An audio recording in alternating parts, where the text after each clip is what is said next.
Chapter 1. The road was painful. Last summer's hurricanes had dug strategically placed potholes across the narrow asphalt highway. Every time their dusty Datsun hatchback hit one, every 60 seconds, Shawnee Tucker's head kissed the car's ceiling. She wanted an aspirin, but they upset her stomach, and it was already worse off than her head. Long drives were not her forte. She wished that there was room in the front seat with Carrie and Angie, where at least she could have tied herself down with a seatbelt. But Angie was driving, and Carrie's hand was glued to the radio, searching vainly through static bands. Though the road was doing its best to slow them down, they were, nevertheless, too far south into Mexico to catch San Diego's stations. Glancing out the window at the brittle tumbleweed, the baked orange hills, and dry, cracked ravines, Shawnee felt as if she had crossed into another world, rather than merely into another country. "Can't get anything on this damn thing," Carrie Ladd said, fretting as usual. "Turn it off," Shawnee said. "I have a headache as it is." "I've got to have music," Carrie said, snapping in a cassette. Pat Benatar started wailing about precious time. Carrie wasn't the most considerate of friends, but Shawnee didn't complain. The grinding guitar was the lesser of two evils. Constant external distraction was necessary to keep strung-out Carrie from exploding. "I've got to turn off the air conditioning again," Angie Houston warned, wiping a long, straight strand of blonde hair from her hazel eyes as she flipped a switch next to the radio. "We're beginning to overheat." "I don't want to sweat," Carrie complained. With the cool air turned off, the rise in temperature was almost immediate. "Do you want to walk?" Angie asked, turning down the song's volume. "Shawnee, how far do you think we have left to go?" Shawnee studied the map her father had insisted she take. The trip from Santa Barbara to San Diego yesterday after school had been a breeze. They had checked into a Motel 6 and had gotten away early for what they had anticipated as a 6-hour jaunt to Robin and Lena's vacation house located on the beach near Point Eugenius. Today was only Friday, unofficially Senior Ditch Day, and they'd felt that they'd managed a good jump on the weekend's fun. But they were now over 8 hours on the road and making miserable time. Odd how they hadn't seen anyone else from their class on the road. Supposedly, Robin and Lena had invited the whole gang. "Well," Shawnee said, "we passed Point Blanco over 3 hours ago, and going by map inches, that's only 100 miles from where we're supposed to turn off, so we should be getting close." "Could we have passed it?" Angie asked. "I haven't seen anything to pass," Shawnee said. "But no, Lena said that we'd see a Margaritaville canteen. That's the name she gave me, about half an hour before the dirt road that leads to her house. She said the canteen was impossible to miss." "What does Lena know?" Carrie grumbled. She hated Lena, and Lena hated her. If either one of them died this weekend from mysterious causes, Shawnee would not be terribly surprised. Only the promised presence of Sol Celaya, Carrie's ex, stolen away by Lena, had given Carrie the incentive to approach her arch-rival's house. At least, Sol was the reason why Shawnee figured Carrie had come. Despite having known her since first grade, Shawnee didn't altogether trust her. Carrie was too temperamental, too impulsive. But then again, she didn't trust Lena either. God probably didn't trust Lena. She could be one shrewd terror. "Don't start that again," Angie said. "She had just better not hassle me," Carrie said. "And you had just better not fight with her in front of her sister." Angie said. It sure was nice of Robin to organize this weekend, Shawnee said, wishing to change the subject. Yeah, it was, Carrie agreed, stuttering, as she often did at odd moments. How is Robin? Everyone at school, always asked her this question. How is Robin? Have you seen Robin? Is Robin better? Shawnee did not resent the concern, nor even the painful memories the questions always brought. After all, Robin was her best friend. It was only natural others should come to her for updates. What she did dislike was the false optimism she felt she had to project, to give them what they wanted to hear, and to salvage her own guilty conscience. But one sad day she would have to speak the truth. For them it would be too late. Robin is dead. We killed her. I talked to her on the phone Tuesday night, Shawnee said. She sounded in good spirits, into getting everything organized. She was spending a fortune on food. Hope she isn't buying local, Angie chuckled. But that's great she's feeling better. Yeah, Shawnee muttered. Didn't they understand that when your kidneys were gone, you didn't get better? Has she been singing much? Carrie asked. I don't know. Probably, Shawnee lied. Lena had said Robin's voice was all but gone. Prior to the accident, Robin would have rivaled Linda Ronstadt. I wonder what her nurse is going to think of having all us wired teenagers sleeping on the beach outside their house, Angie said. The nurse won't be there, Shawnee said. Lena can do the dialysis. Lena was Robin's sister. They were the same age, both of them having been adopted at infancy by Carlton Records emperor Charles Carlton. Mr. and Mrs. Carlton had no other children.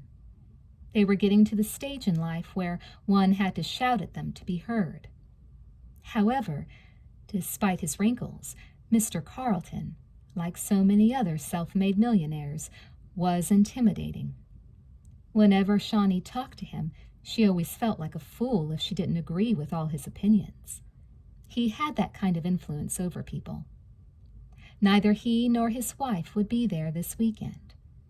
With their unlimited capital, they had bought Robin 2 dialysis machines, one for their mansion in Santa Barbara, the other for the beach house that was taking forever to get to. When Mr. and Mrs. Carlton died, Lena and Robin would inherit a mint. At least, Lena would. I wouldn't trust Lena to cut my nails, Carrie said. Ouch, Shawnee said. They had hit another hole, and her head had received another slap. I understand that she's quite competent, has been trained by the doctors and all. The procedure is supposed to be simple. Hey, Angie burst out suddenly. Shawnee, I forgot to tell you. I called Park from the motel last night, and guess who's riding down with him in Soul and Bert? Who? Guess. David Bowie. I guessed. Now tell me. Flynn. Flynn? Flynn Powers was the new boy in town, from England. He'd only arrived in February, at the semester break. He was a dream. Curly brown hair, dark green eyes, a walk as smooth as liquefied charisma, and a hypnotic, accented voice that could literally put her in a trance. He had the largest hands, beautifully formed and eloquent. They could have been stolen from a Michelangelo. Everyone said it, even the guys. Flynn had something about him, an indefinable aura of depth that spontaneously commanded respect. He was neither tall nor well-built, but he was a babe. All the girls wanted him, and Shawnee was trying to get in front of the pack. Trouble was, he probably didn't even know she walked the earth. He didn't seem much interested in the girls at their school. Lena, she was an exception to everything. thought he was gay. "Do you have a plan of approach?" Carrie asked. She was neutral as far as Flynn was concerned, as she was still trying to get Sol back. "Jump on him, I don't know," Shawnee said, the concentration of acid in her stomach abruptly doubling. Thinking about doing anything made her nervous. Sometimes she swore she was getting an ulcer. She chewed Rolaids instead of gum. "What can I do?" "What you suggested might work," Angie said. "If I thought there was a chance, I would do it," Shawnee said, not taking herself seriously. She had to be the most sexually inexperienced girl in her senior class. She hadn't even gone all the way through a Playgirl magazine. Getting dates had been no problem, but the guys would only kiss her cheek at the end of the night, or else shake her hand. She had that kind of reputation.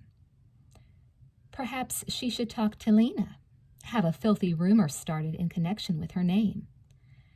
Not that she was obsessed.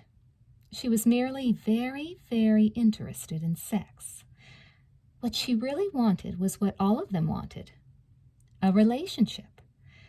Unfortunately, she had taken physics and had received a good grade and had won a scholarship to the University of California at Santa Barbara and had listed psychiatrist as her ambition in the yearbook and had read too many of the classics and had the repulsive habit of sounding intelligent, all of which was enough to make any adolescent male ego insecure. But in reality, she had hated physics and had gotten an A only because she had studied hard. She was not that smart, not that secure. Often she felt lonely. Often she watched Flynn from the other side of the campus and wondered if he couldn't change all this. Accidentally lose your bikini top while swimming beside him in the waves, Angie said. Better yet, lose your bottoms. It'll take a lot to catch that guy's cool eye. To her own amazement, Shawnee realized she was actually considering the idea. She was afraid to say hello, but accidentally stripping seemed within her reach. "Is that how you got Park?" she asked. She had known Park Giacomini since they'd been 2. He pretended to be intellectual, and he was smart, their class valedictorian, but there had never been born a more natural peeping Tom. He was one of the closest people to her in the world. Angie laughed. "That's personal, but I will tell you, to keep them, you've got to come up with pretty exotic—" "Could we please change the subject?" Carrie interrupted, extremely agitated. Angie was quick to apologize. "I'm sorry, Carrie. I'd forgotten. That was thoughtless of me.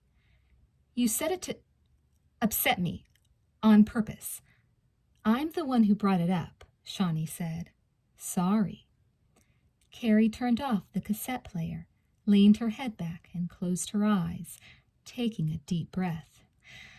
"I don't know what's wrong with me. I'm so jittery. I'm the one who should be apologizing. I guess it still bothers me." "That's okay. We understand," Shawnee said. From that point on, the conversation sort of died. The potholes thickened. Sentinel cacti and sleeping lizards bumped by while the Datsun interior warmed and they sweated.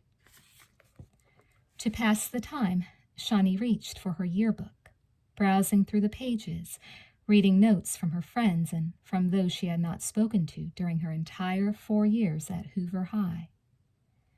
They had only received the book Tuesday, and there were still many she wanted to have sign it. This weekend would fill it up. She chuckled when she came to the place where Park had placed his note, across a full-page color picture of the varsity football team. "Dearest Shawnee, of all the girls I've known these 4 blissful years, you have been, with only a handful of exceptions, the closest one to my soul and body. If not for you, and 2 or 3 others, I would not be where I am, king of the class, the one voted least likely to end up on welfare. I owe all my magnificent accomplishments to you, and another girl or two. I hope that when you become a psychiatrist that you don't discover that you're nuts. You see, I understand you, your dark, lusty longings, and that would mean that I'm nuts too, along with perhaps my close female friends. However, if in the middle of analysis you uncover deep Freudian inhibitions, feel free to come to me for relief, for the sexual freedom I have given to other girls of your like predicament, a few here and there. All my love, all that Susie and Bunny and Clarice have not drained, I give to you. And once again, if in the lonely years to come you should ever need, or simply desire, an intimate pal, be sure to think of Pretty Park and friends and make an appointment to visit us. Love you, amongst others, Park. Park had quite a wit, but in his own way, street tough Soul outdid him. Shawnee flipped to the picture of their pudgy, smiling school principal, whom Soul had practically obliterated with a thick, black Cato pen. Hi, I hardly know you, and I don't think you're that interesting a chick, but you've got something I want, and you know I've got something you need. If I let you see me, we don't go nowhere fancy, and I expect my money's worth right from the start. I don't want to hear about your feelings and your goals, because I have no feelings, and I can tell already you ain't going nowhere. If we get together, it will be for one thing only. My number's in the book. Look it up. Wait a sec. This isn't Debbie's book. Hell, pay no attention to what you just read, Shawnee dear. It sure has been grand knowing you, and I just know deep in my heart that you will go far and better the world for all of mankind. I really feel that you are an extra special person. I have found our friendship profoundly satisfying, and I will treasure your memory in the many days to come. God bless you. Hey, by the way, Shawnee, how's about you calling me this summer and us getting together and going to a drive-in? I'll buy you popcorn with butter. We can rock my van's shocks. Love your legs, Soul. She had better be careful not to let Carrie see his note. Thankfully, he hadn't written it on that page. Soul could be crude, but, once again, in his own way, he was also sensitive. Though he was now seeing Lena, he was extra careful to treat Carrie kindly. However, his politeness was a mixed blessing. Carrie took it as a sign that he was still interested in her. Neither Angie nor she wanted to drive home the harsh truth that Carrie didn't stand an outside chance, hadn't from the moment Lena had curled her little finger and let Soul know she was available, hadn't from the day of that disastrous pep rally. It wasn't that Carrie was ugly. Though on the short side and a few pounds overweight, she had a pleasant face and a fine figure, plus a genuinely striking smile, which she, sadly, flashed all too seldom. Lost somewhere between blonde and brunette, her short shag hair needed styling, but with a good cut and the right clothes, which neither she nor her parents could afford, she could have competed with almost any girl at school, except for Lena.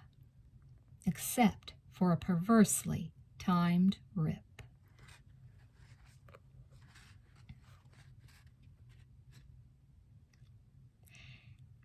It happened in November, during the week preceding the homecoming game, when they were to play their crosstown rivals and crown their new queen.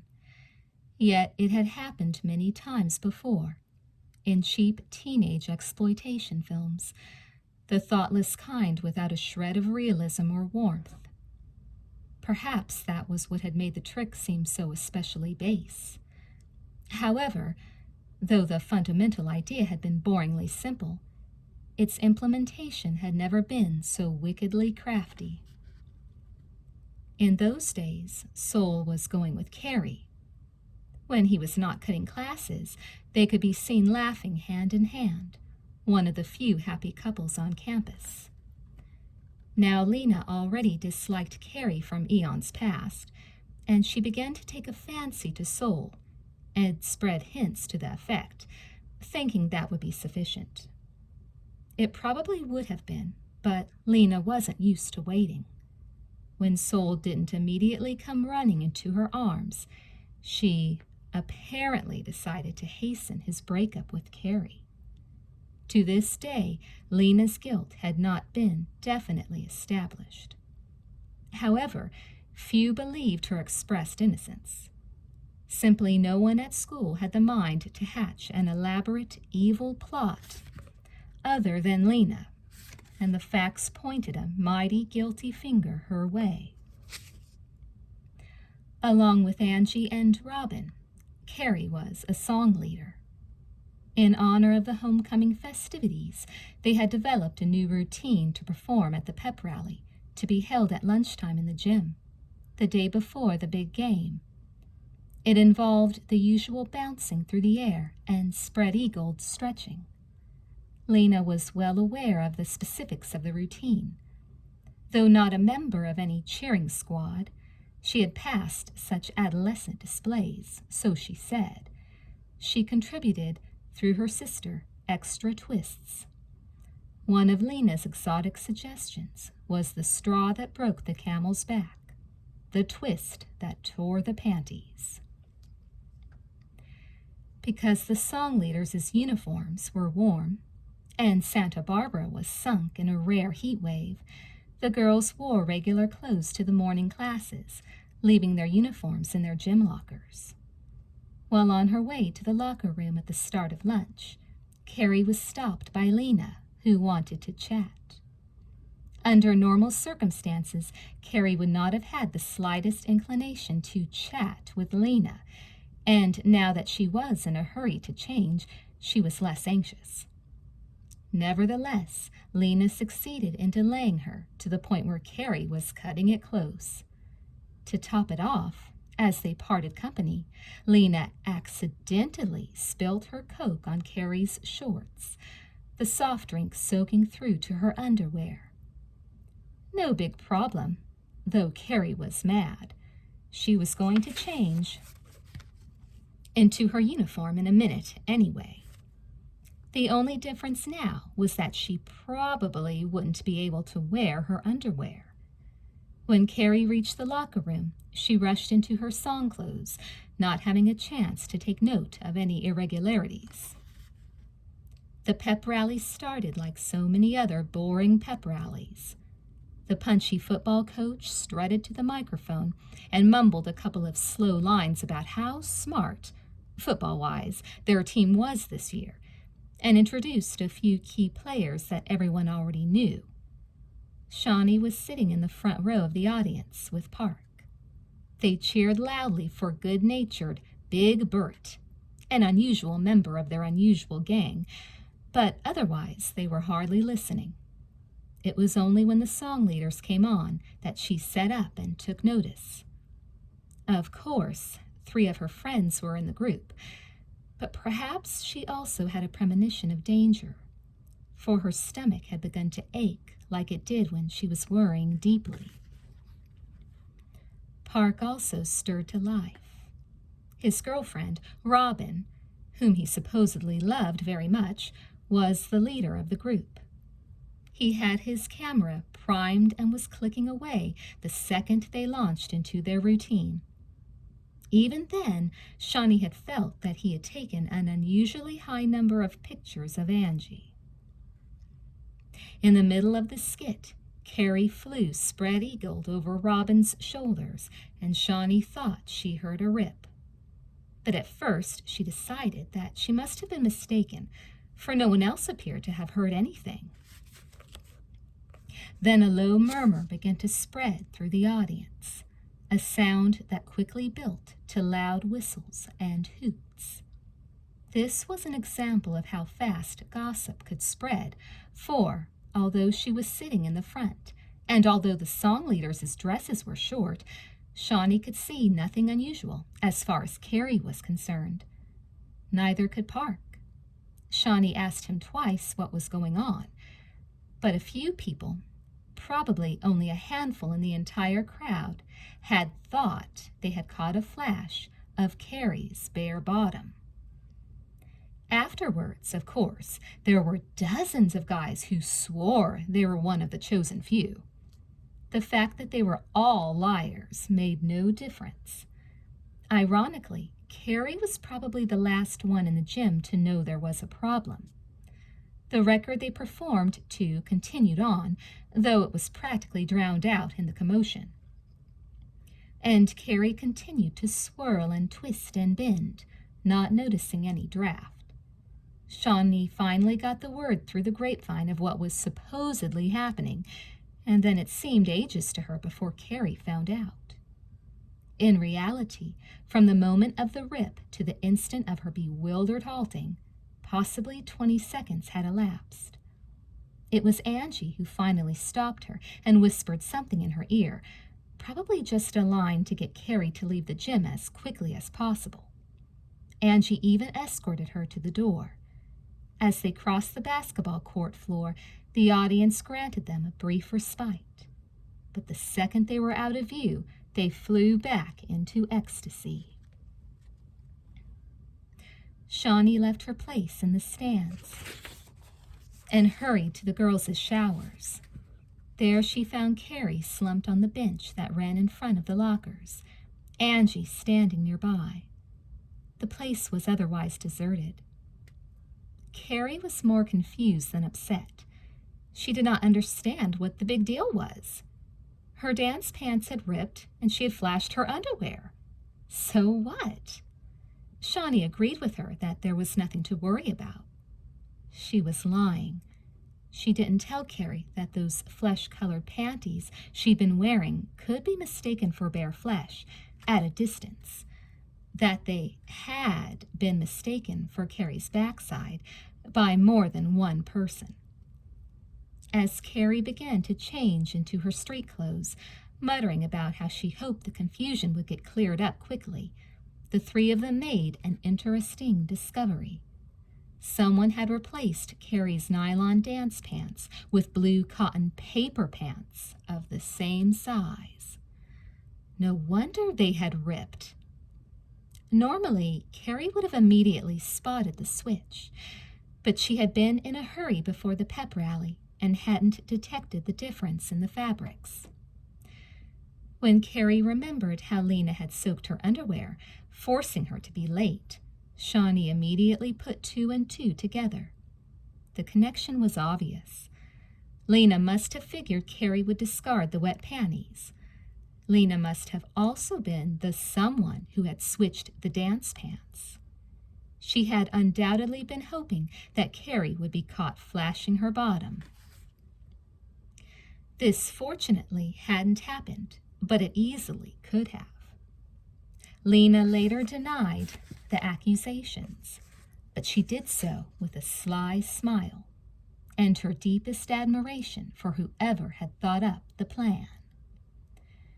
In the following days, Angie and Shawnee told anyone who would listen that Carrie had been wearing underwear beneath her dance pants. Few believed the truth. They apparently preferred not to. Carrie had to endure ceaseless catcalls. She also lost soul to Lena. Shawnee had been disgusted with him for deserting Carrie in her hour of need, but he swore that the pep rally incident had absolutely nothing to do with their breakup. He explained that Lena had simply made him an offer that he couldn't refuse.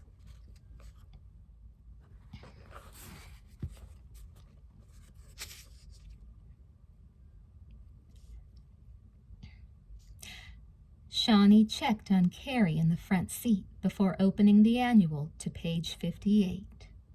As a further example of how unreal Carrie's flash had been, there had been at least a dozen people taking pictures at that pep rally, and not one of them had caught anything even remotely X-rated. Nevertheless, tucked in one corner, there was a small black and white picture that had captured all but the highlight of the afternoon. It had been taken from the rear of the audience, and showed the crowd on its feet, laughing and pointing at an innocent, smiling Carrie, whose life was about to come to an end. There was nothing for the guys to gloat over, but it clearly brought back the day. Park had been on the yearbook staff. Shawnee would have to speak to him about who had allowed the picture in the annual. Was it a coincidence, Shawnee often asked herself, that Robin's accident had happened less than a month after Carrie's humiliation? "Hey, girls," Angie said. "Looks like we're no longer alone. Sol's van is just up ahead." Shawnee tossed the annual aside and peered between Angie and Carrie. The glare of the blazing sun made seeing difficult, but it was clearly Sol's faded black Dodge. Farther down the road, perhaps a half-mile, was a solitary brown clay building, probably the Margaritaville canteen. That meant they were almost there. But who cared?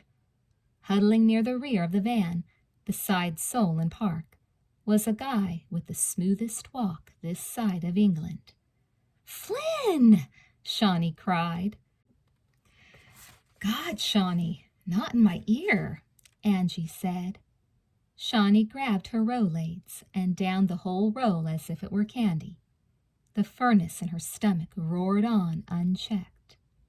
She had been dying to see Flynn again, yet, all of a sudden, she wished that she was invisible. Chapter 2. "This tire isn't getting less flat with us looking at it," Park said. "Why didn't you go to the cantina down the road with Bert and Flynn?" Sol asked. "I still can. Why don't you come with me?" "I have to guard my van. No way I'd trust the cholos down here." "You're a cholo." "Used to be," Sol muttered, lighting a cigarette. Sol chain-smoked. Park was tempted to split. The inside of their lame van was incredibly stuffy, and out here on the broken asphalt, it was like standing on a frying pan. They had a much brighter sun down here than they did in the States. His nose would peel this weekend. It would probably rot and fall off. He sure could use a cold beer. Unfortunately, the strap on his sandals, his only available footwear, had snapped, and it was a good 10-minute walk to the canteen. He should have taken Big Bird up on his offer to carry him. He knew Sol was intentionally mocking him, standing barefoot on the blistering pavement. Sol had feet like a caveman. "Why don't we check on your spare?" Park asked for the third time. Sol chuckled, the sound oddly frightening coming from him. Shawnee imagined Sol a modern Fonzie, tough outside, but with a heart of gold. Park could attest to the fact that he had a heart, but it was made of a far less precious metal. Sol was tough to the core. Brought up in LA's barrios, he'd once admitted to stabbing his first person, a member of a rival gang, at the age of 12. He had never said it outright, but Park had the clear impression that not everyone who had gotten in his way was still alive. He'd been arrested twice in his 15th year, once for stealing a car, the other time for carrying a gun, a sawed-off shotgun. He hadn't told him these stories to impress him. Sol didn't give a damn what anyone thought.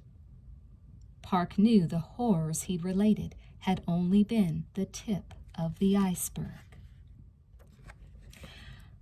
Once, old friends, the meanest, most wired cholos he'd ever seen, had visited Sol while they were playing a rough game of one-on-one at the schoolyard on a Saturday afternoon.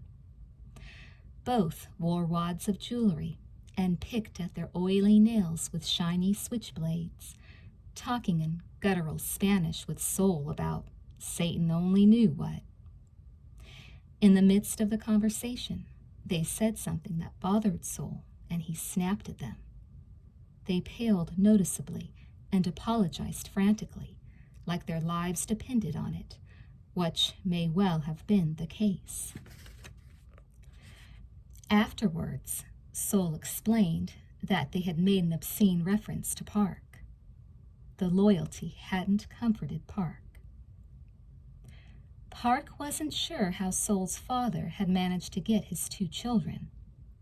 Soul had a 10-year-old sister of which he was maniacally protective, the cutest little thing out of the barrios. Probably hard work. Mr. Salaya currently had a flourishing gardening business in Ventura, but apparently he hadn't felt that Ventura was far enough north of his son's friends. He rented a house on the outskirts of Santa Barbara, and Soul ended up in laid-back Hoover High like a wolf among sheep.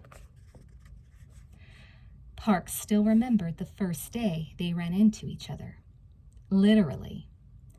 Soul had knocked him out of his way in the hall. Initially, no one could understand his Spanglish, and it was probably just as well. For in the first few days, he seemed one angry young man. But first impressions are not always complete. The passage of a couple of weeks presented a different profile. Soul had his mean streak, and it cut pretty deep, but he could also be kind, and no one could doubt his intelligence. A month after arriving at Hoover High, after a couple of expulsion threats from the principal, he apparently made a firm personal decision to develop his positive qualities and to only behave like an animal when he could get away with it. The most immediate demonstration of this decision was the change in the way he spoke. He would never be mistaken for an upper-middle-class white boy, but he developed a knack for using English concisely. And damn if he didn't take to spending hours in the library. He wasn't easy to fit in a category. Of course, he seldom returned a book. At the end of his junior year, he went out for track and smashed the shot put record. His bulging muscles and blinding reflexes made him a natural at the event. Park was also on the team. He ran a mediocre mile. But what really brought them together was Soul's sudden discovery of surfing. Before moving to Santa Barbara, he once confessed he hadn't even seen the ocean, and he despised, because of his upbringing, anything associated with the word surfing. Yet the sea proved an asylum to him that seemed to wash away the weight of past cares. Park had already won 2 minor surfing championships. Hearing of Soul's interest in the waves, he boldly loaned him a board and taught him a few tricks of the trade. Soon they were surfing together regularly.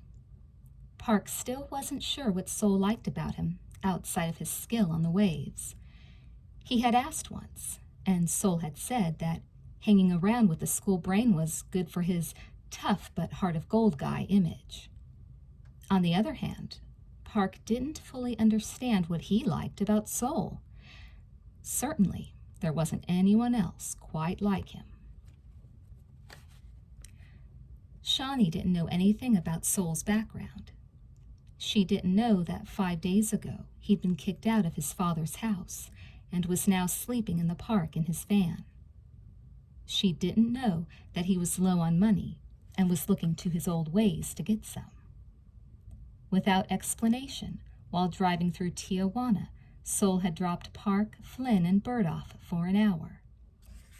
Afterwards, he had only allowed ever-agreeable Bert to sit in the back, with strict orders that he not touch or smell anything. Why didn't Soul want him to check on the spare? Probably because he dumped the tire and jammed the space with illicit substances. Soul was reading his mind. "What's the matter, Preppy Park?" he asked. Don't you trust me?"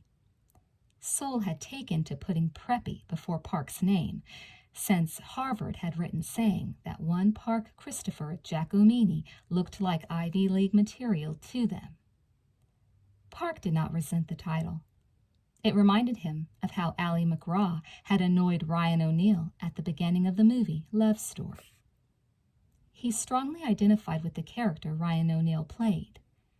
He also had an annoying rich dad, and also was going to go to Harvard, and also wanted to be a lawyer and marry a girl with a body like Ally McGraw's. He even fancied that he resembled Ryan O'Neal somewhat. Angie said that he did. Of course, she was always quick to flatter. Robin hadn't done that. Hadn't needed to. Before she'd been hurt, Robin had had a body like Ally's, and he'd always figured that he would have married her. She had been, still was, the one with the heart of gold. He glanced south down the road, in the direction where she waited to see him again. He didn't want to think about it. People his age got busted for smoking dope. They got depressed and made fools of themselves over meaningless crushes. They got lousy grades and hated their parents. But they didn't die, not in his world. They couldn't die slowly and take a piece of him with them. God, how he hated himself for having left her for Angie. But what could he do? He simply couldn't handle it. Was this the real reason he identified with Ryan O'Neal's character in Love Story? What can you say about an 18-year-old girl who died? Park kicked the flat tire. What the hell? I don't care if we ever get there. Soul went right on reading his mind. Blowing smoke in his face, he said, "You're such a wimp. Just because I won't go back across the border with you and your stash? Who said I picked up anything? But don't change the subject. A real man would stand by his babe when she's in a tight spot. Robin's a great chick. She gets in trouble and you dump her." Soul spat. "You should talk," Park snapped, throwing all caution aside. "What about Carrie in tight spots?" "That was not the same. Carrie got humiliated, and we all felt bad for her, but it was only a joke. Dying is... it's no joke," he added quietly. "I know." Park wondered at the change in his tone. Probably a memory of a friend stuck with a bloody knife had surfaced. Park pulled off his shirt and wiped the sweat from his face. "I'll have a talk with her," he said. "If that's the best you can do, then do it." Park wanted to change the subject. Peering in the direction of the canteen, he remarked, "What are those guys doing? They've been gone a while." "Probably getting drunk." "I don't think Flynn drinks. Bert will down enough beer to make up for him." "Hey, Soul, what do you think of that Flynn?" "I don't think he's a wimp." "Give me a break, would ya?" Soul patted his cheek lightly. Up close, Soul's features were thick and fearsome. However, Park had to admit he was probably handsome. Strangely enough, he looked part Slavic. His mouth especially, which was large and sensual. Also, his dark hair had a hint of red, and fine curls that girls loved to run their fingers through. But his sharp black eyes, his calculating expressions, and swollen tattooed biceps were clearly from the wrong side of the track. "Okay, Preppy," he said. "I don't know nothing about him. He hardly talks. And besides, who cares? I sometimes wonder about him. He looks... it's weird. He looks familiar." "Yeah, now that you mention it," Soul said thoughtfully, then shrugging. "But who cares? I can see that you don't. I wonder why he came to Santa Barbara. Probably for the climate." "You're a hopeless degenerate. I don't know why I associate with you." Because hanging around me makes you look more interesting to the chicks than you really are. Park thought that was pretty funny, if not true. How's Lena been treating you? Sol groaned, but before he could elaborate, his eyes narrowed. Someone's coming. Park turned. Approaching from the weed-choked desolation of a nearby eastern hill was a tall Indian, clothed in a tan tunic tied at the waist with an orange sash. His long, stringy hair was the same color as his robe, bordering a deep red, beardless face that disallowed an accurate age guess. He seemed to have come out of nowhere. The uneven ground and dry shrubs at his dusty, sandaled feet did little to show his floating gait. 100 feet directly over his head, a blackbird circled. A minute, and he would reach them. Who is he? Park whispered. He's Indian. Maybe he has that look. Maybe he's a holy man. A what? Not like at church. A sorcerer. Like Don Juan? Yes. Treat him with respect. I'll do the talking. Good. I don't speak Spanish. Sol threw away his cigarette. The man was 50 yards away, and the next moment he was standing before them. The blackbird had vanished. Their visitor's eyes seemed to focus through them, or rather, they appeared turned inward, as though he saw them from an unusual perspective. Park felt as though he was being subjected to a thorough scrutiny. However, it was not an uncomfortable feeling. ¿Puedo ayudarle, señor? Sol said. Has traído ayuda y odio contigo, the man answered. Park had expected a dry rasp, but the voice was smooth and melodious. A closer inspection of his face revealed lines from long years, yet his skin retained a surprisingly soft sheen. A flawlessly straight, but at ease, posture contributed to his youthful bearing. What's going on? Park muttered. I asked if we could help him, Sol replied. He seemed unable to break away from the man's eyes. They were strangely fascinating. And he said something like, we've brought help and hate with us. Great. If only we had Carlos Castaneda with us to figure that one out. But though he spoke in jest, the man's words had sent a cold shiver through his spine. Quite a feat in this heat. Shut up, Sol said. He spoke to the man. ¿Hay problema? The man gestured south with his covered left hand, which perhaps held something, hidden beneath the folds of his gown. Paloma, petirrojo, culebra, culebra, veneno, veneno. Park noted Sol's right hand sliding slowly toward the pocket where he carried his switchblade. Sol had an antenna for danger, more sensitive than NORAD's first strike detection network. Nice voice or not, Park took a step back. Sol said, No comprendemos. Explique usted. In answer, the man jerked free a blackbird, letting it fly in their faces. Sol had his knife in hand and open in an instant, but the blackbird did not attack them. It screeched loudly as it wheeled into the sky, vanishing south into the glare of the sun. Trying to settle his pounding heart, Park noticed Flynn coming up the road from the direction the bird had disappeared. For a moment, he imagined Flynn had grown wings and a beak. The sun must be short-circuiting his brain. Rubbing his eyes, he snapped at Sol. What the hell was that for? Cuervo, aguila, culebra, veneno, petirrojo, the man said, undisturbed by the blade pointed his way. Sol lowered it in measured steps, frowning. I asked him if something was wrong, and he rattles on about a dove An eagle, a robin, and a snake. You saw what happened when I asked him to explain. Don't put your knife away, Park advised, the man smiling faintly at his remark.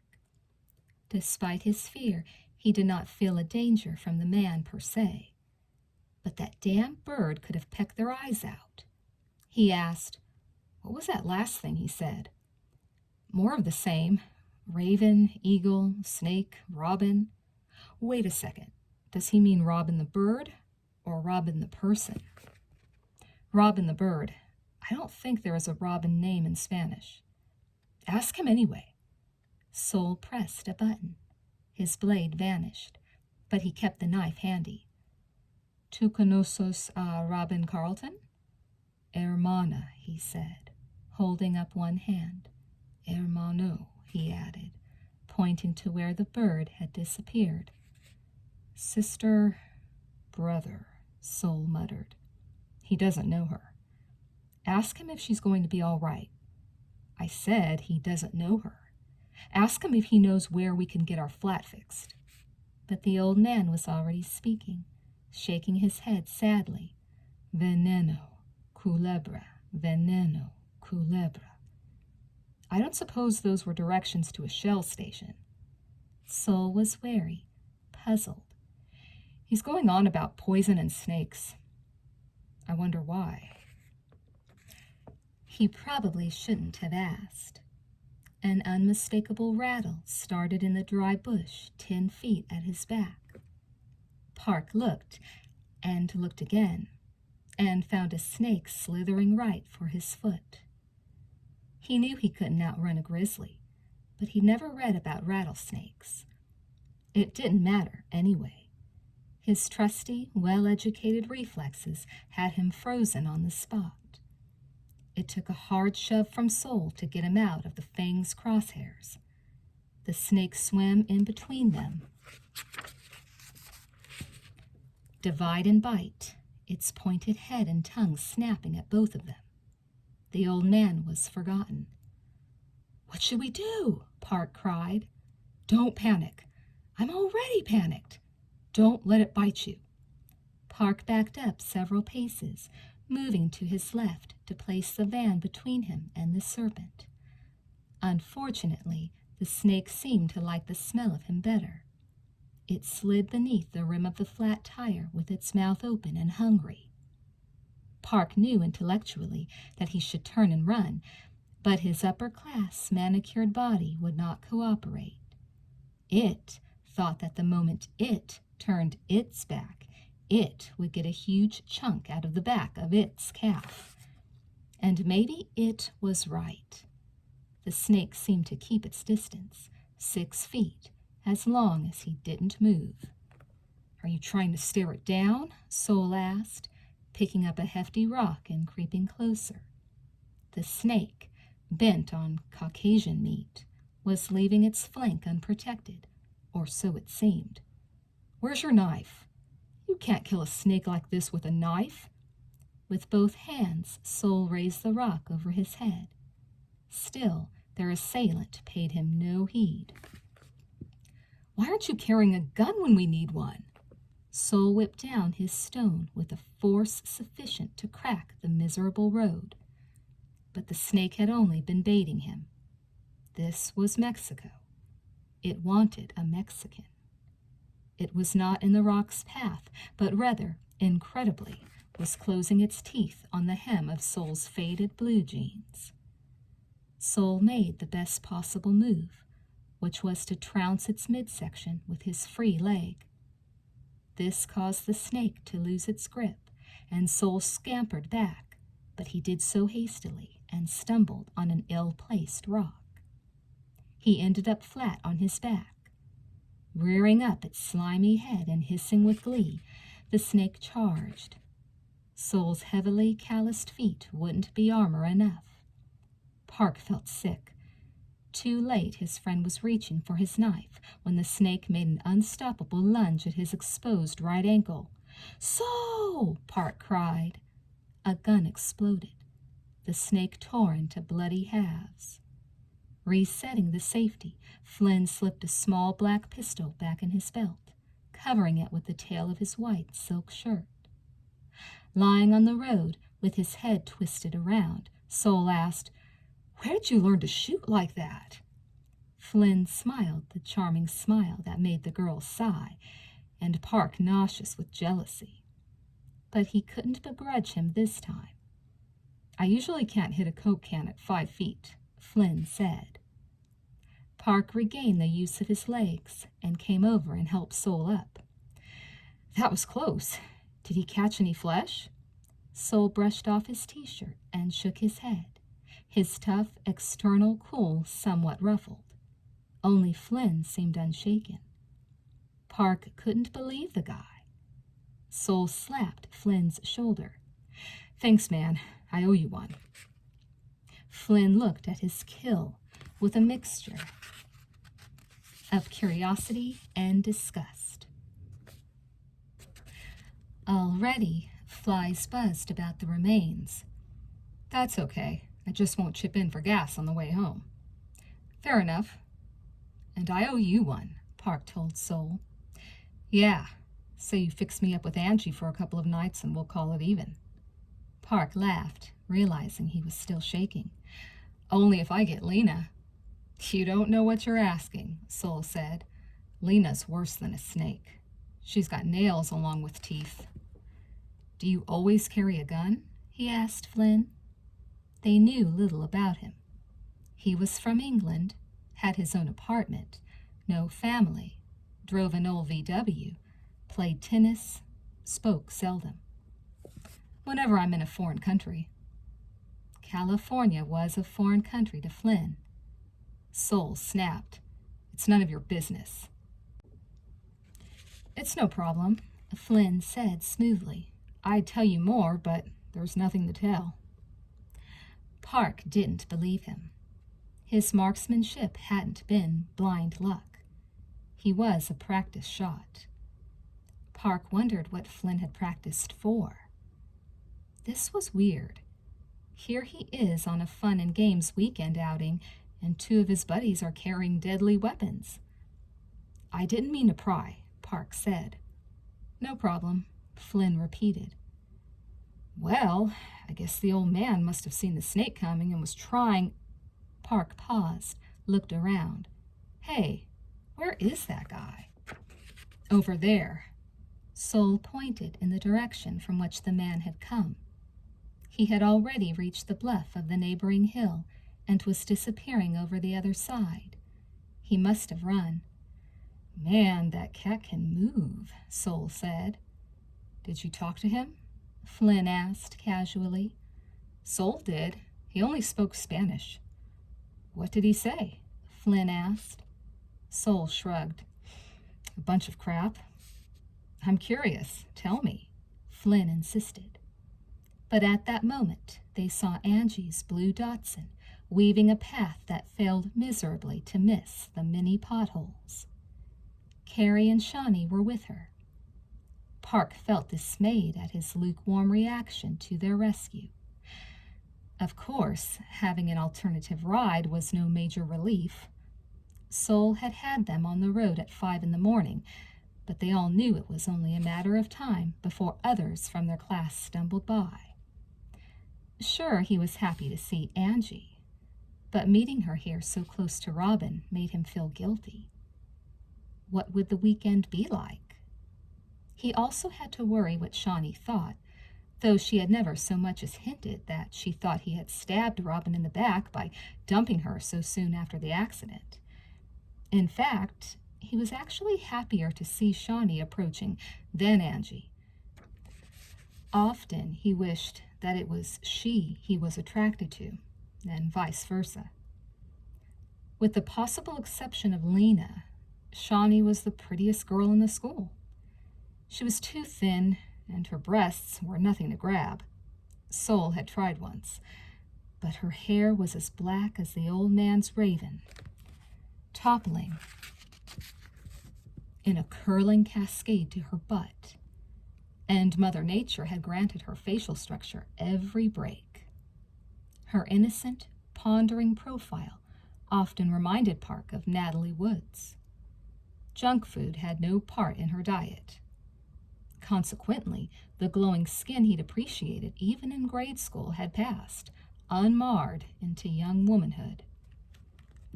But her claim on the hearts of Hoover High's male population was due to her eyes.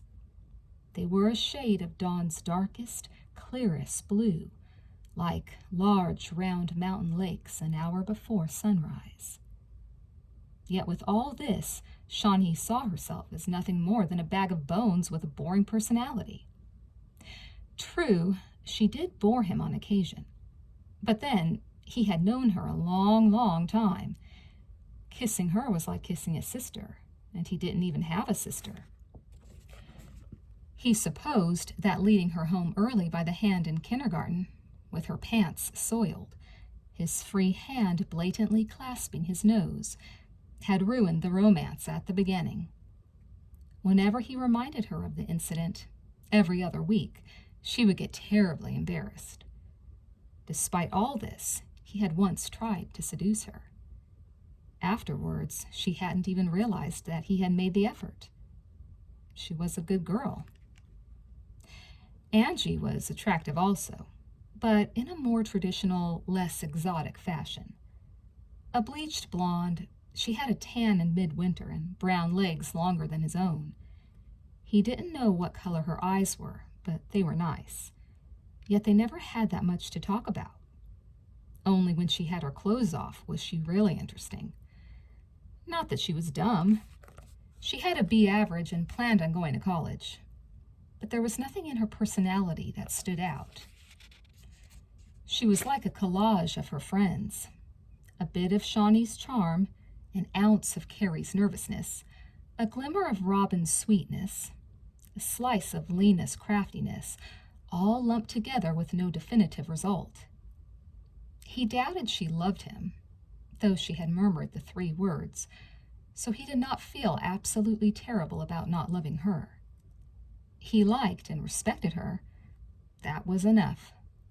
Love, he had decided, was something he was incapable of. Laughing, the 3 girls drove right by them.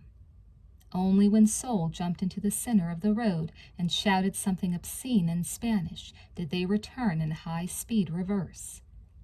Park put his shirt back on, his pulse still not settled from the wrestling match with the snake. Angie was the first out of the car. She smiled and waved and hugged and kissed him. He reminded himself to tell her later not to do such things in front of Robin. He hugged her in return, briefly. "We've got to quit meeting this way," he said. "But it's so romantic," Shawnee laughed, coming up. "Mind if I butt in?" she asked Angie, before planting a quick kiss on his lips. She tasted like Rolaids. Angie shook her head, took his hand, not looking altogether pleased. "I don't mind."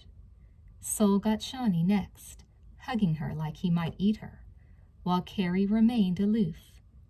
But then he grinned slyly at Carrie and said, "Hey, babe, why don't you just slide on over here and give me a little taste?" It was an absurd line, but Carrie smiled with happiness, and Park was glad. Carrie didn't have Shawnee's brightness or Robin's warmth, and she was too quick to gossip, but he felt she was essentially a good kid who'd had to beat a pretty tough rap this year. He had always wished that it had been Lena's butt they had seen. Besides probably having a far more stimulating rear, she would have enjoyed having an excuse to flash her goods. Without batting an eye, Sol tried to give Carrie a quick feel right there in front of them. "Animal!" she squealed in delight, making a half-hearted attempt to slap him. "You know it," Sol said. "Some things never change," Park muttered. "Some things do," Shawnee whispered, standing close by. He glanced at her, surprised. For a moment, she seemed sad. But then she turned away, toward Flynn, and he could feel her tremble. He knew she was wild about Flynn, but had sworn a vow not to leak the news, what she had no intention of breaking. Flynn had watched their reunion from a detached distance. Now he stepped forward, nodding slightly like an English officer. He always appeared in perfect control. "Hi, Shawnee," he said. "Hi, I didn't know you knew my name." She blushed. "How are you, Flynn?" "Fine." "I'm happy to, that you're fine." "I'm happy to see you," he said, the perfect gentleman. Shawnee bowed her head, embarrassed. "Oh." "You should have been here a few minutes ago," Park said. "Flynn saved Sol's life. He killed that rattlesnake over there just when it was about to bite Sol's ugly feet." "Really?" the three girls cried. "I wouldn't say that," Flynn said, winking at Sol. "Nah, that snake was dead when we got here," Sol said. "What?" Park said. "I touched it with the tip of my shoe," Flynn said, feigning confusion. "But that was all." "What are you talking about, Park?" Sol asked. "I don't have ugly feet." "We can tell that Flynn's brave by looking at him," Angie said. "We don't need your wild tales." "What?" "It sure is gross looking," Shawnee observed. "It looks like it was shot in two." "Must have been someone handy with a gun," Flynn said. "A marksman," Sol agreed. "Looks like it's been dead a while," Carrie said. "What?" "Would you stop that?" Angie said, getting annoyed.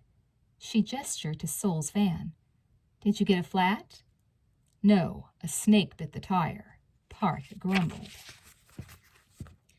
Sol must have wanted to abide by Flynn's obvious wish not to have to talk about his gun. Or else Sol wanted to make a fool of him. Or both. "Do you have a spare?" Shawnee asked. "Not with me," Sol said, laughing at Park. "Before we left," Carrie said, "my father gave us one of those cans that can inflate a tube and seal any small holes. Would that help?" "With all these dangerous snakes around here," Sol said, pulling out a cigarette, "it might end up being a lifesaver." Everyone laughed except Park. He was not amused, but he was sure it was bad karma. He was always playing practical jokes on others. Maybe it was his turn. Angie fetched the can from the Dotson's glove compartment.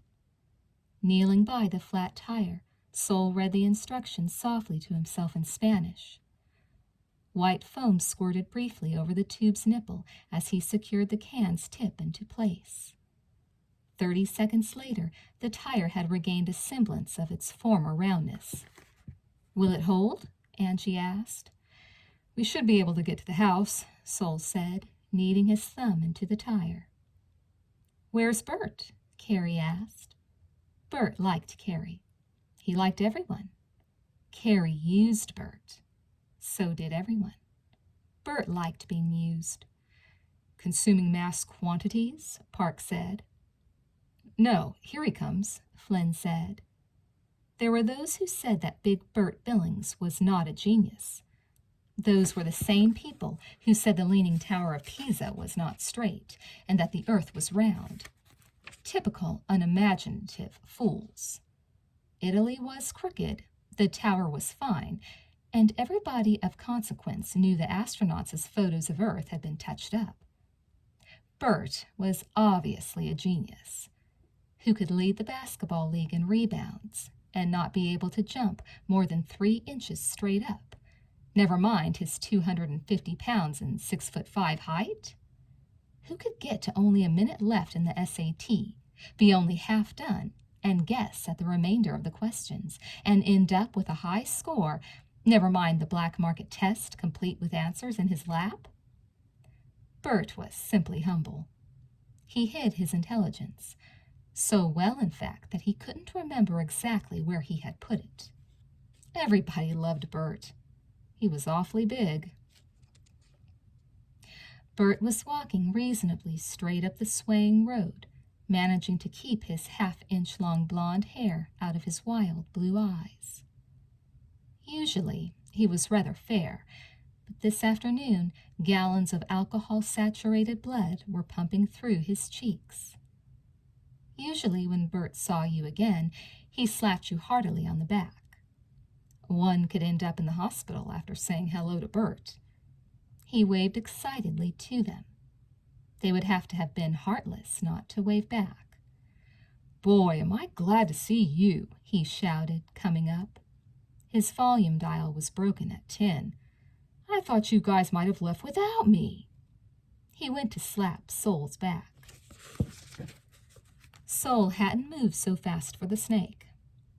Sol was strong, but he wasn't built like the Statue of Liberty.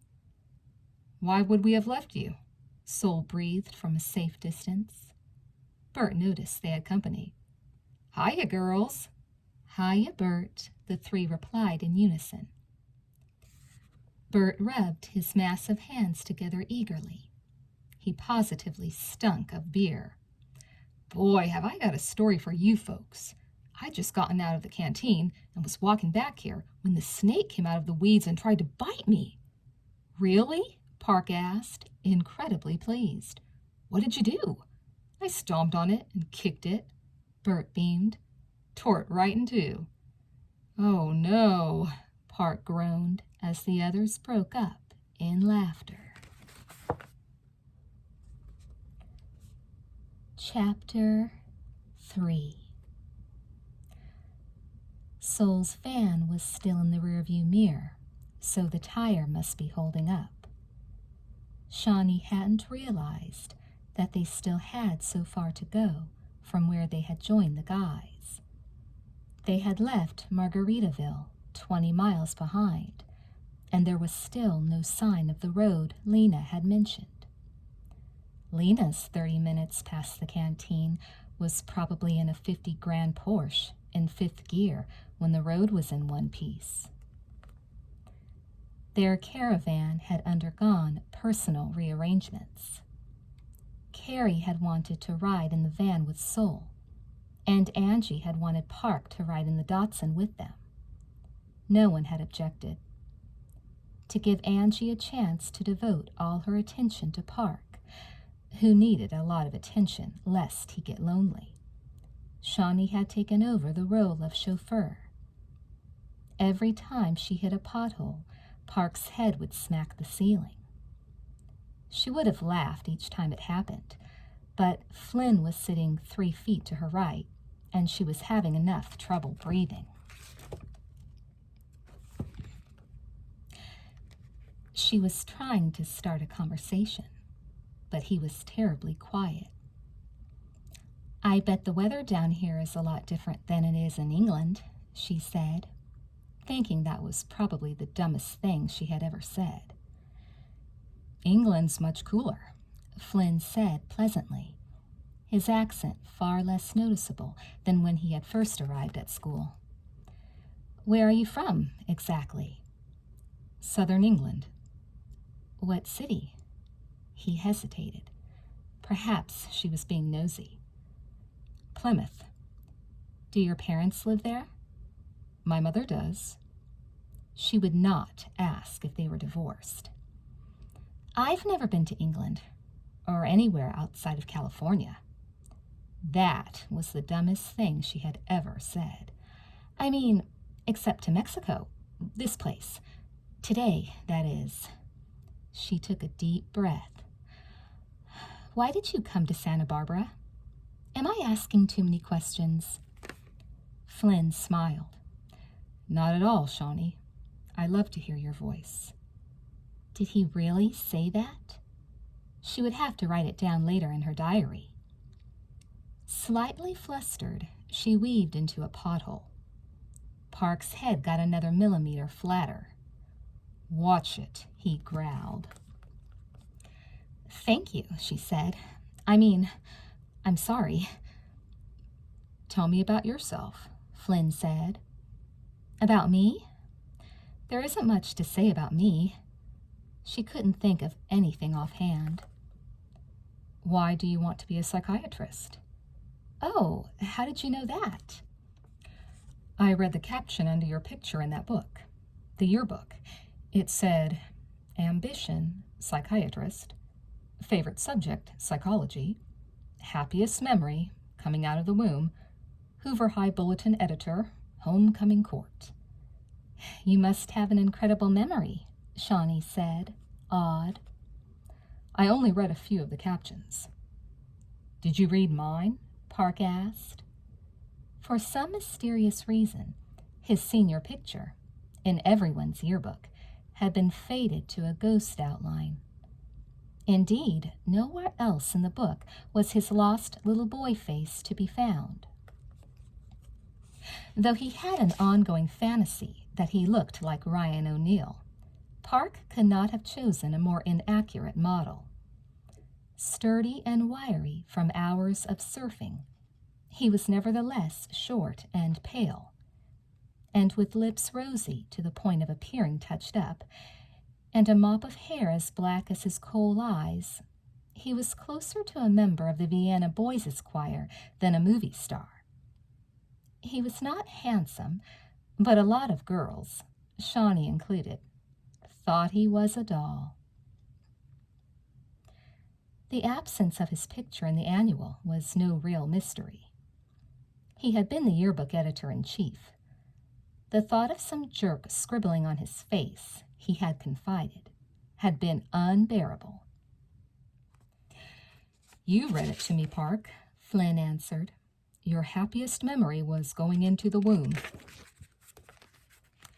I was speaking for my father there. Park grinned. Who else's did you read? Shawnee asked. She was flattered. She was in seventh heaven that he'd taken special note of her, but already she was worrying about the competition. Again he hesitated. Robin Carlton's. They had handed in the information for the captions before Robin's accident. Robin's ambition had been to become a doctor and join the Peace Corps and help poor people. The conversation went out the window right there. Shawnee decided she would tell Flynn why she wanted to be a psychiatrist when he told her why he had come to Santa Barbara. Her reasons weren't complicated, just confusing. In school, there was no specific subject that fascinated her. She did well in all of her classes, largely because her mother was strict, but biology or history or literature just couldn't compete with real live people. She loved to study her friends, try to understand their motivations, their hopes and fears. Lunch in the crowded, talkative quad was her favorite period. This is why she wanted to study the mind. Perhaps she was trying to figure out herself through others. Maybe she relied too much upon others. Sometimes it seemed she had no internal anchor, nothing that couldn't be blown away by the cruelties of the world. She needed those around her, though she saw faults in all of them. Except for, perhaps, Robin, who wouldn't always be there. 10 bumpy minutes later, they came to Lena's road, which was nothing but a dirt path scarcely wide enough for Sol's van. However, it was flat. Making a right onto the road, heading west in the direction of the hidden ocean with the potholes behind her, Shawnee accelerated sharply. Don't lose sight of Sol, Park warned. Those cans don't put out enough pressure to keep a tire up for long. If he doesn't show up in 10 minutes after we get there, Shawnee said, I can always go back for him. I want some breathing space there so I can talk to Lena, ask her to lay off Carrie. You'd have more of a chance of success if you prayed for rain, Park said, noting the trail of dust they were stirring up. He added absently, If it did rain here, the Carlton Castle would be an island. No one would be able to get in and out with the mud. They sighted the house 20 minutes later. Mr. Carlton was not one for pinching pennies, and he had spared nothing on his resort home. Shawnee had forgotten the number of rooms Lena had said it contained, but she remembered having laughed at the size of the number.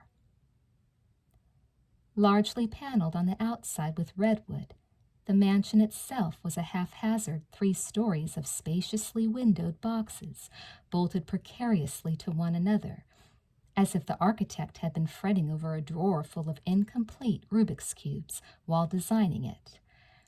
Very modern. In this heat, the practicality of twin chimneys at opposite ends was hard to imagine. Tall, prickly cacti guarded the long, white driveway, and shady trees that couldn't have done all their growing since the house had been built cooled the front porch and roof. Off to the left, separated from the house proper by 50 yards, was a carport and garage housing a boat and 2 foreign cars. However, it was the ocean beyond that was the real visual treat.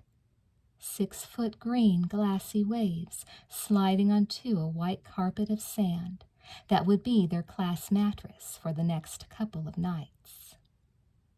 Park and his surfboard must be in bliss. The waves were sufficient to rip off any bikini bottom, but Shawnee was having doubts. They parked in the carport.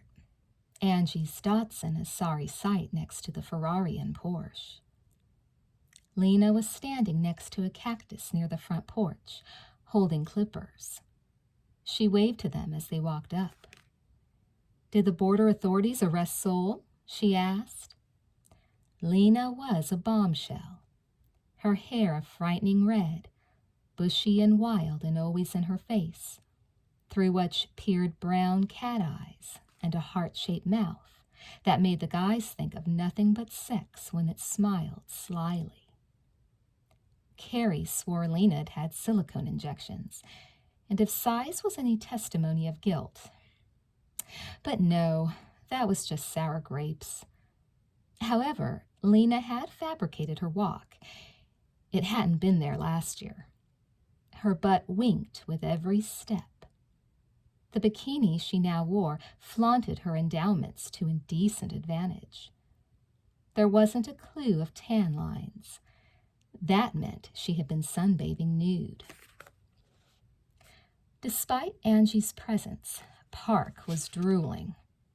If Lena went swimming in the waves in that tissue paper when everyone arrived, Sol would have his hands full, stemming the riot. Lena was ferocious. When she wanted something, she got it. Lena's first law. She could be subtle or overwhelming. If sweet suggestion didn't work, she would just as soon shoot a cannon off in your face. Shawnee had never heard her apologize or admit a mistake. A legion of female followers paid obeisance to her at school. If they had a problem, she had the solution. She would do anything for a friend, as long as she was loyal. Lena's second law. If you crossed Lena, your astrological chart suddenly got a black hole in it. But she was not petty. The opposite of Carrie, she never spoke ill behind your back. If you were a jerk, you weren't worth her attention. But if verbal abuse was necessary, she would blast you in your face in front of everyone. Even Sol was afraid of her. "They dragged him out of his van and shot him," Park said. "How many did he take with him?" Lena asked. With her clippers, she was trimming the cactus's stickers. She couldn't have been more poorly dressed for the task. 26, Park said. "His van's about 10 minutes behind us." "Hey, that's one fine bathing suit you've got there." Angie poked him, irritated. Lena curled a corner of her lips. "I just put it on. You should have been here a few minutes ago." She let the vision hang. Park would start panting next. "Aren't you going to ask how our trip was?" Angie asked. "Nope." "Alina, you know Flynn, don't you?" Shawnee said. "Flynn, this is Lena, Robin's sister." "Of course I know him," Lena said. "I've only been going to class with him since the beginning of the semester. He's been to our house a few times in Santa Barbara, haven't you, Flynn?" "Yes," Flynn said. Really? Shawnee said, putting down a stab of jealousy. Neither Robin nor Lena had told her this before. But then, why should they have? Funny how with a couple of compliments she was already thinking of him as hers. She was getting as bad as Carrie. You know how I like to break in all the new boys, Lena said. Don't blush, Shawnee. You know I'm only joking. Flynn spent all his time talking to Robin. How is Robin? Park asked. She's not well. She's just maintaining, Lena said, as straightforward as ever. Many would have considered her cold, but Lena did not baby Robin. Carrie was always quick to say it was because she didn't care, but no one really knew how Lena felt. From the beginning, when Robin had been fighting for her life, Lena had not publicly shown the slightest trace of sorrow. Lena added, She's inside, resting. She's been looking forward to seeing you all. Shawnee had not seen her in a month, since Robin had moved down here on what seemed to be a permanent basis. Was Robin withdrawing? What was here except the ocean and sand? Yet Lena had said it had been Robin's idea to have the party. I'd like you to do a favor for me, Shawnee began. Carrie's riding in the van with Sol, and you want me to be nice to her? Lena interrupted. Funny you should say that. And I was just collecting these needles to stuff her pillow with. Please, you don't want fighting at your own party. Lena's eyes sparkled. Oh, I don't know. It might liven things up. Look, I'll make a bargain with you, and you can pass this on to Carrie. If she leaves me alone, I'll leave her alone. Otherwise, she'll wish she had never come. Now that sounds like a fair deal to me, Park quipped. Shawnee felt far from relieved. They were on the verge of entering the house when Robin's nurse, Ellen Porter, came out the front door carrying a small suitcase. Miss Porter looked like a nurse, even without the white uniform. Well into her 60s, she had helped take care of Robin and Lena when they had been infants, and had been with the Carleton family, off and on, ever since. She was a stern lady who believed firmly in discipline and suffering for the sake of character. Shawnee had once seen her slap Lena in the face for cussing. The fact that she was still alive indicated that she was as lucky as she was strict. When Robin had taken ill, Mr. Carleton had sent her through special training for the care of critically ill kidney patients. Much of this knowledge she had passed on to Lena. Her salary was equivalent to that of most MDs. She had never married. Hi, girls. Hi, Park, she said, setting down her suitcase on the steps of the porch. How was the drive down?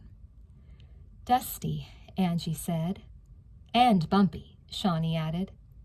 How are you, Miss Porter? As well as can be expected in this heat. She turned to Lena. I thought you were going to get dressed, young lady. Running around like that. What will the boys think? Lena was bored. It's too late to worry about that. Nurse Porter frowned and checked her watch. Well, I must be off if I'm to catch my plane. Are you sure you don't want me to stay? Lena shook her head. I've done the dialysis over 36 times with you here. It will be no different with you away. Trust me. We should have done Robin already today, before her friends started to arrive. You're right, Lena said, but she was too busy getting things ready. It was obvious that Nurse Porter would have been more comfortable staying. One thing, Lena, don't touch anything inside the kidney machine. I've replaced the cellophane membrane, and the dialysizing solution is fresh. All you have to do is put the needles in her shunts and throw the switch. Call if you have a problem. She hugged Lena. I hope the two of you have fun. I'll take care of her, Lena promised. I know you will, dear. Can I help you with your bag? Park asked. There's a gentleman for you. Yes, Park, thank you. I'll be taking the Porsche in the garage. She came down the steps, searching for the keys in her purse. Park hopped into the porch and grabbed her bag, following on her heels. Only as she passed him did Miss Porter seem to become aware of Flynn. As was his habit, he had been standing back from the rest of them. Her initial reaction was, Shawnee was sure, one of pure amazement. But it was only a flicker, and then she was peering at him with undisguised curiosity. And who do we have here? She mused. Shawnee took a step toward Flynn. This is a good friend of ours, Miss Porter. Flynn from England.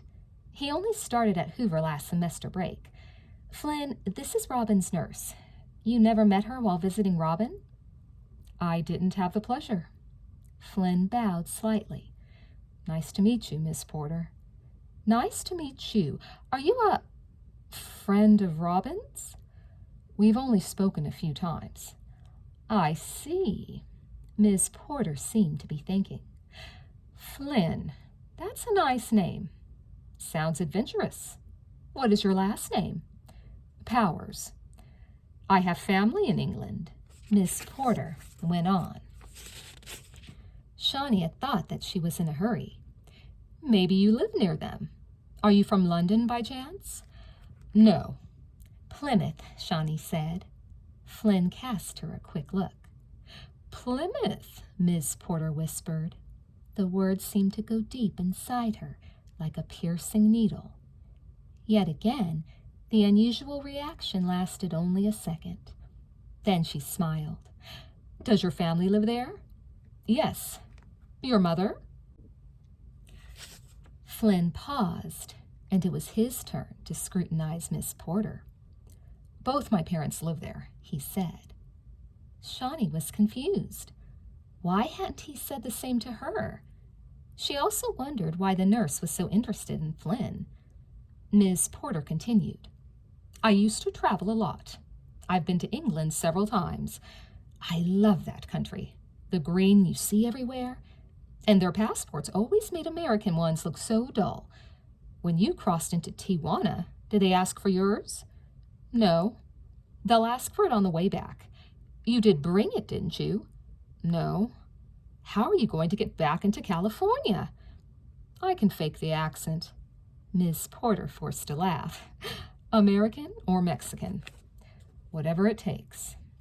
It was a subtle hint to quit prying, and Miss Porter must have caught it. She rechecked her watch. Well, I've chatted long enough, but it's been worth it to hear such a marvelous voice. We must talk again in the future. Flynn smiled. If you like. Toting the bag, Park accompanied her to the car. She waved as she drove away. In the distance, coming the opposite way, Sol's van could be seen, doing at best 10 miles an hour. The tire must be giving out. That was weird, Lena said. Nursey was really digging into you. She seemed a nice lady. He scratched his side thoughtfully, near a bulge in his belt. Then he asked a peculiar question. When we drove up, Lena, I noticed a couple of big tanks at the side of the house. They looked like they had just been installed. Are they part of Robin's dialysis machine? No, you would never put any of the kidney machine outside. Those are water filtration tanks. For cosmetic reasons, we're going to have them enclosed. If you don't filter the water you drink down here, you know what hits the fan. One of the tanks is new. Before, we used to only filter the water that led into the kitchen tap. Now you can take a shower without getting amoebas and protozoas all over you. How gross, Angie said. I was just wondering, Flynn said.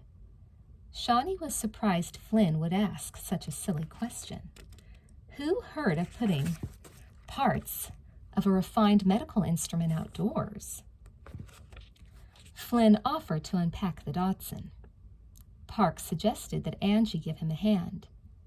Judging from her expression, Angie did not appreciate the suggestion. However, she must have understood that he wanted to see Robin without a new girlfriend by his side, for she accompanied Flynn back to the carport without complaint. Park was nervous. Shawnee patted his hand. "She'll be glad to see you," she said. Park nodded. "I know." Lena held her tongue.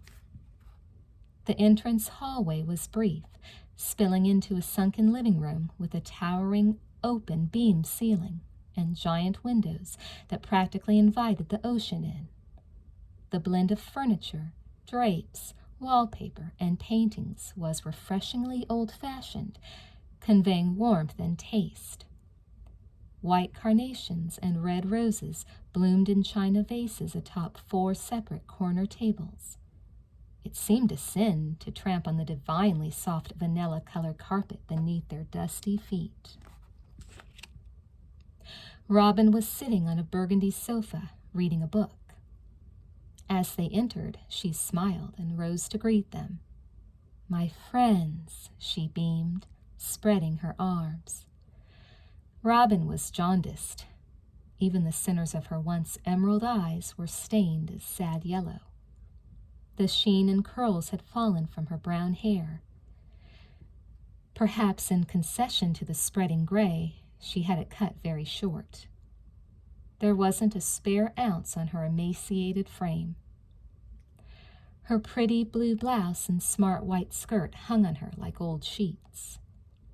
As she approached, it was as though she were treading through a thick liquid, with effort being required for every few steps. Shawnee told herself that this could not be her dear friend. She had deteriorated rapidly in these last 4 weeks. Robin was the best of them. Since they had both been adopted, it should have been no surprise that Lena and Robin bore no similar personality traits. Nevertheless, it was hard to believe they had grown up together in the same house. Robin never asked for anything, never complained. Not that she worked at being a saint. An inborn lack of egotism had her naturally more interested in others' cares.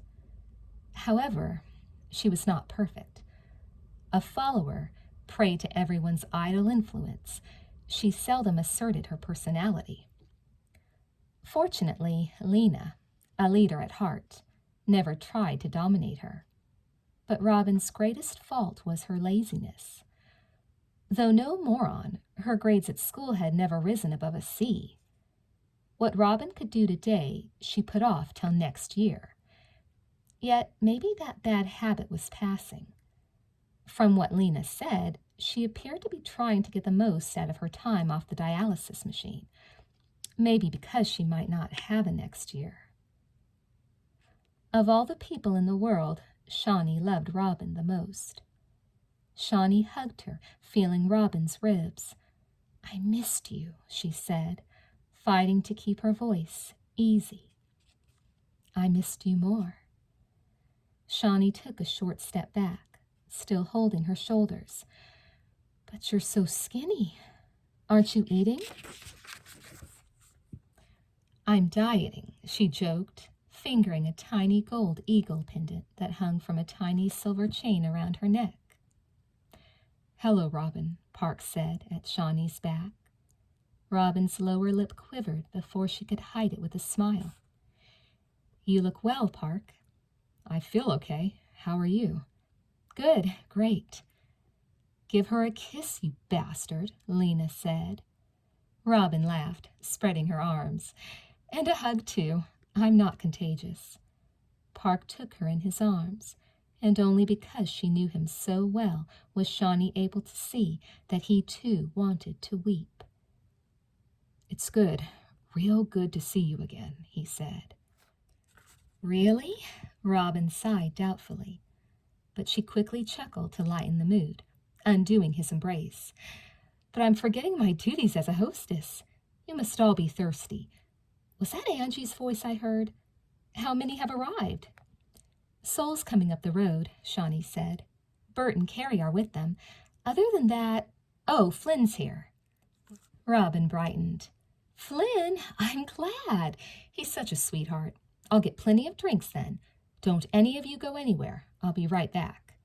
I'll help you, Shawnee said. No, Lena said firmly. She can handle it herself. When Robin had left, Park leaned against the wall as though suddenly weary. She looks terrible, he said. She has looked better, Lena agreed.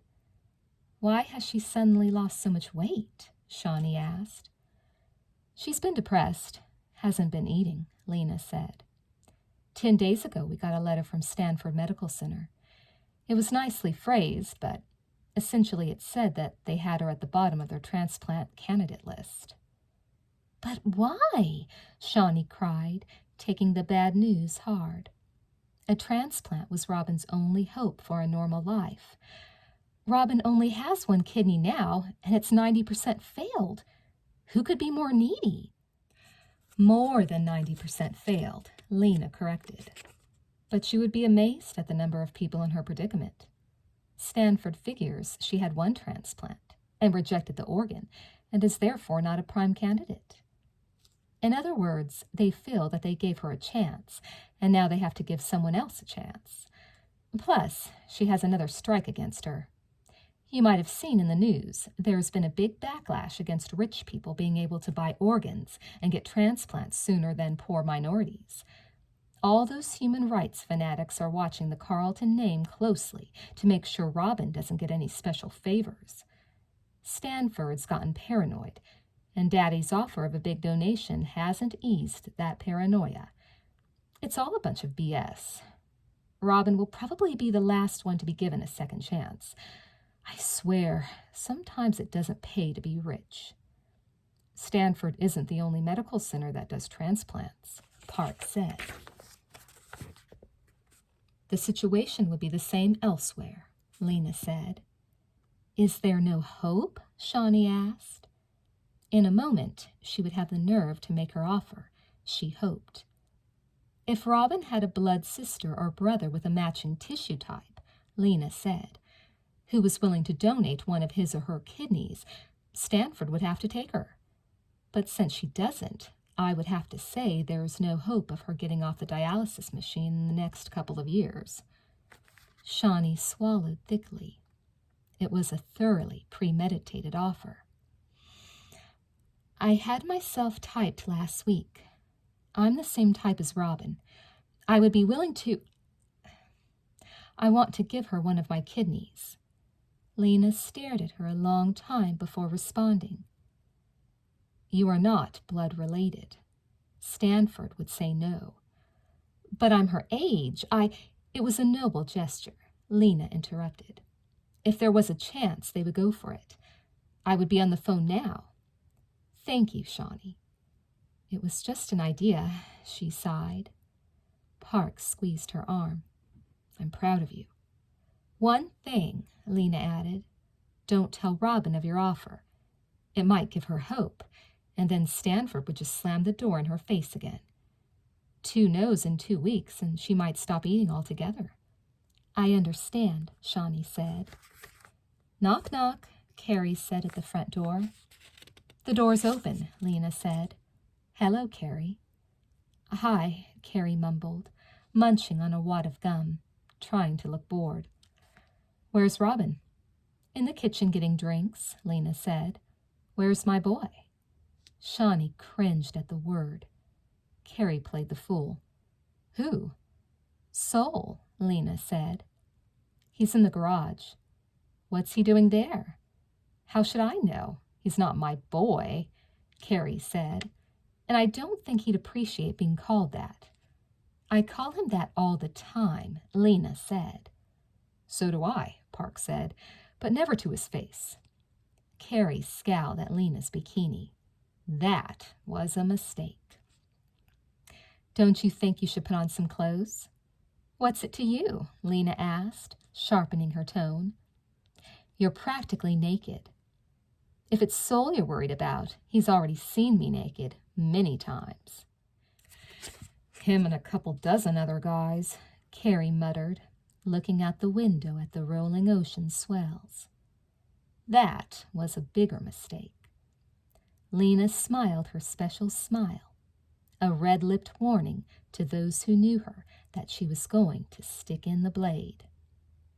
In this area, I have to bow to your vastly superior numbers, she said pleasantly.